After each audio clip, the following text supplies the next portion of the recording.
Good morning student, to the next topic that mean medicinal use.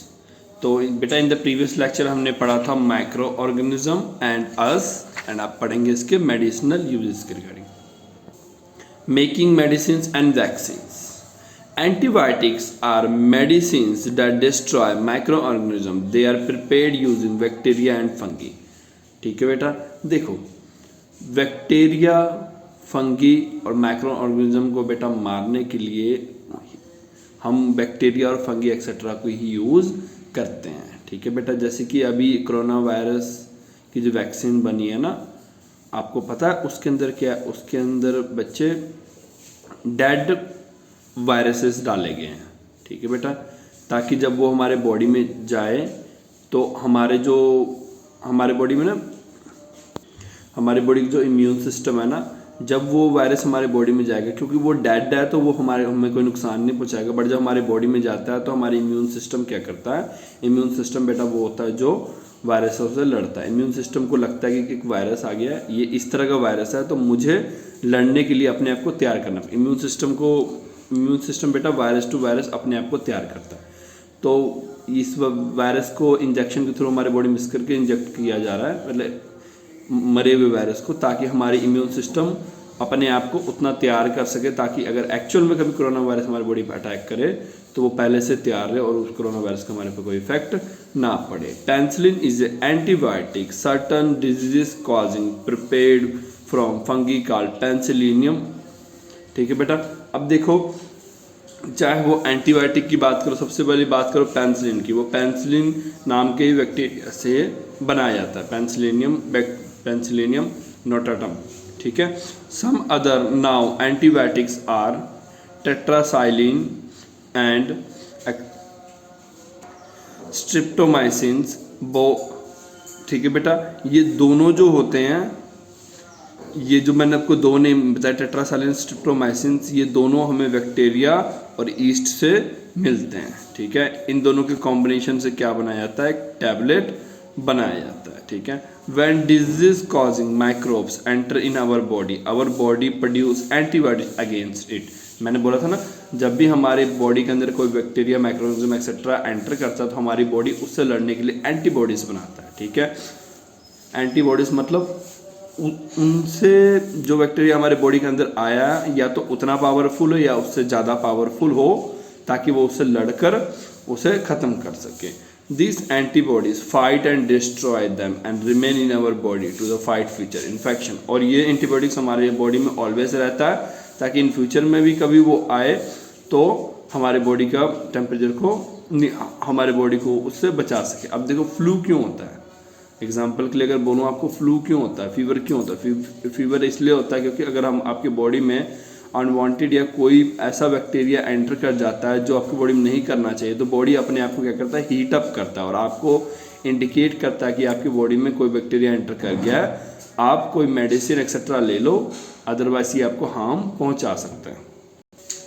Okay, A vaccine prepared with the dead और weaken disease causing microbe. ठीक है, when a person vaccinated his body start producing antibodies against the microbes. देखो बेटा, same corona virus में same system, corona virus vaccine में भी same system है कि जब हमारे बॉडी में ये वैक्सीन डाला जाता है तो हमारे बॉडी में एंटीबॉडीज बनना शुरू हो जाता है, ताकि अगर इन फ्यूचर कभी वो कोरोना वायरस हमारी बॉडी पे अटैक करे तो वो हमें इससे बचा सके।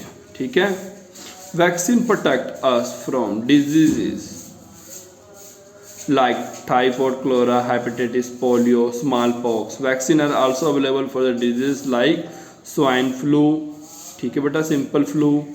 You must have polio drops being administered to the small children.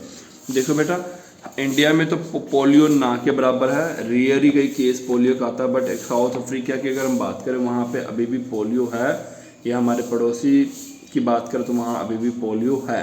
Polio एक बीमारी है जिनमें जो बच्चा होता है उसके बॉडी के जो पार्ट्स होते हैं वो अच्छे से डेवलप नहीं हो पाते हैं, वो अच्छे से काम नहीं कर पाते हैं, तो वो बच्चा हैंडीकैप बन जाता है। ठीक है बेटा, तो अगर इसके ड्रॉप्स ना लिया जाए टाइम पे तो हमें ये प्रॉब्लम हो सकता है। Making food supplement.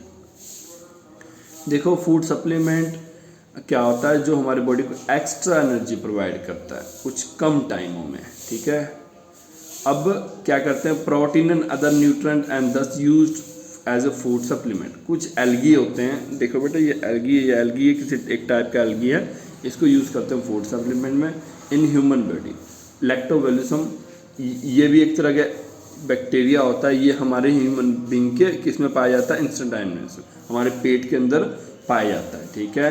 और ये क्या करता है, हेल्प करता है हमारे डाइजेस्ट में किसको, फूड को, और डिस्ट्रॉय करता है कॉजिंग माइक्रोब्स, क्योंकि आप जब खाना खाते हो तो उनमें कुछ ना कुछ तो बैक्टीरिया एक्सेट्रा होगा ही होगा। तो बेटा एक तो आपने ये ट्राई करना है, ठीक है, ट्राई करके इसकी पिक्स अपने ग्रुप में सेंड करना, ओके। नेक्स्ट है agriculture use, some bacteria such as rhizobium and blue algae, ठीक है बेटा। ये लाइव ये क्या मिलता है, देखो बेटा ये एग्रीकल्चर यूज में जो बैक्टीरिया होता है वो हेल्प करता है नाइट्रोजन प्रोड्यूस करने के लिए। हमारे एटमॉस्फेयर में काफ़ी सारे नाइट्रोजन होते हैं, ठीक है बेटा। ये उस नाइट्रोजन, एटमॉस्फेरिक नाइट्रोजन को एक्चुअल नाइट्रोजन में बदलता है ताकि वो पेड़ पौधे उसको एब्जॉर्ब करके यूज़ कर सके, ठीक है बेटा। हम क्योंकि देखो blue algae live in root nodules, ठीक है, लेगमिनियस प्लांट, ठीक है, मतलब क्या होता है, प्लांट के रूट में वो प्रेजेंट रहते हैं।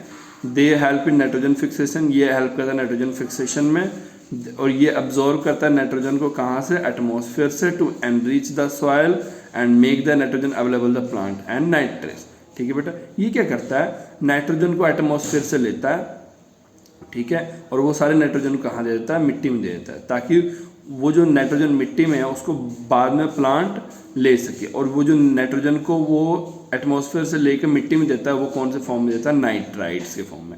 आपको एग्जाम में नाइट्रोजन साइकिल आ सकता है विद डायग्राम, ठीक है, आपको आना चाहिए। Which in turn and absorb by the plant and used protein formation, ठीक है बेटा। अब फर्दर क्या करता है, देखो उसने क्या किया, एटमॉस्फेयर में नाइट्रोजन लिया, वो नाइट्रोजन दे दिया मिट्टी में, और मिट्टी में जो नाइट्रोजन दिया वो कौन से फॉर्म में, नाइट्राइट्स के फॉर्म में। उस नाइट्राइट वाले नाइट्रोजन को, मतलब नाइट्रोजन का फॉर्म ही है ये, इस नाइट्राइट्स को क्या करता है, पेड़ पौधे एब्जॉर्ब करते हैं और किस में हेल्प करते हैं, प्रोटीन बनाने में, ठीक है। Nitrogen one of the main element in the protein, ठीक है। नाइट्रोजन एक काफ़ी इंपॉर्टेंट एलिमेंट है किसमें, प्रोटीन में है। अब नेक्स्ट है एनवायरमेंटल यूज, माइक्रोब्स कन्वर्ट करता है dead organic matter of plant and animal into simpler substance में। ये उससे क्या होता है, which go back into the soil and increase the soil fertility. Microbes क्या करता है, डेड ऑर्गेनिक प्लांट, मतलब कि जो पेड़ पौधे के पत्ते हुए एनिमल्स मर जाते हैं उनको ख़त्म करके मतलब ख़त्म करके खाद में कन्वर्ट कर देता है, ठीक है। जिससे क्या होता है, वो द्वारा सॉइल में जाते हैं, सॉइल की फर्टिलिटी इंक्रीज होता है। इससे एक तो बेटा हमारा एनवायरनमेंट भी सेफ रहता है और दूसरा हमारे सॉइल की फर्टिलिटी भी इंक्रीज होता है। This also keep our environment safe. Some bacteria are used for treatment sewage, कुछ बैक्टीरिया होते हैं जिनको सीवेज में होते हैं, वो बैक्टीरिया वो क्या करते हैं, सीवेज में चीज़ों को जल्दी से गलाते सड़ाते हैं ताकि वो जल्दी जल्दी ख़त्म हो सके और वो चीज़ें साफ़ किया जा सके, ठीक है। वो क्या करता है, ऑर्गेनिक मैटर को ब्रेक डाउन करता है सीवेज में, किसमें, सिंपलर सब्सटेंस में, ठीक है बेटा। आज हमने इतने करें, नेक्स्ट लेक्चर में पढ़ेंगे harmful मैक्रोब्स। Thank you for today.